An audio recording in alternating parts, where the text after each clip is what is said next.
মহিলা মাদ্রাসার আবাসিক ব্যবস্থাপনা নিয়ে প্রায় বিতর্ক তৈরি হয়। এ ব্যাপারে আপনার দৃষ্টিভঙ্গি জানতে চাই। আবাসিক মহিলা মাদ্রাসা সম্পর্কে আপনার সার্বিক অভিমত কি? আমাদের বোনদের দিন শেখার অধিকার আছে, প্রয়োজন আছে।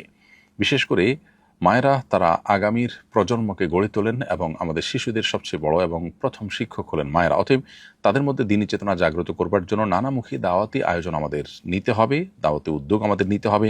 মহিলা মাদ্রাসাগুলো আলেমা, হাফেজা, দায় আহলাল্লাহ তৈরির কাজ করছে, এটা জোরালোভাবে করা উচিত। এটা নিয়ে ভিন্ন মত করবার খুব বেশি কারণ দেখি না। তবে আবাসিক যে ব্যবস্থাপনা সেটি আসলে মাদ্রাসায় মেয়েদের জন্য হোক বা ছেলেদের মাদ্রাসা ছোট বাচ্চাদের জন্য হোক, এসব ক্ষেত্রে সর্বোচ্চ সতর্কতা অবলম্বন করা জরুরি, যাতে করে কোনো প্রকার অনাচার এবং কোনো প্রকার অন্যায় কিছু ঘটতে না পারে।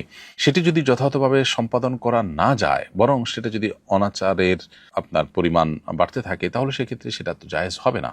নিজের সন্তানকে কেউ দেওয়ার আগে অবশ্যই আবাসিক যদি দিতে হয়, তাহলে সেক্ষেত্রে আবাসিক ব্যবস্থাপনা, সেখানে সিসি ক্যামেরা আছে কিনা, যথেষ্ট মনিটরিং আছে কিনা, শরিয়ার প্রতিপালন যথাযথভাবে হয় কিনা এবং দায়িত্বশীলরা সর্বোচ্চ সতর্ক কিনা, বিষয়গুলো দেখা তাদের কর্তব্য। আর যারা দায়িত্বশীল আছেন, যারা মাদ্রাসাগুলোর পরিচালনার সাথে ব্যবস্থাপনার সাথে জড়িত আছেন, তাদের কর্তব্য হলো এই মাদ্রাসাগুলোকে সকল প্রকার বিতর্কের ঊর্ধ্বে রাখা এবং তুলে ধরা।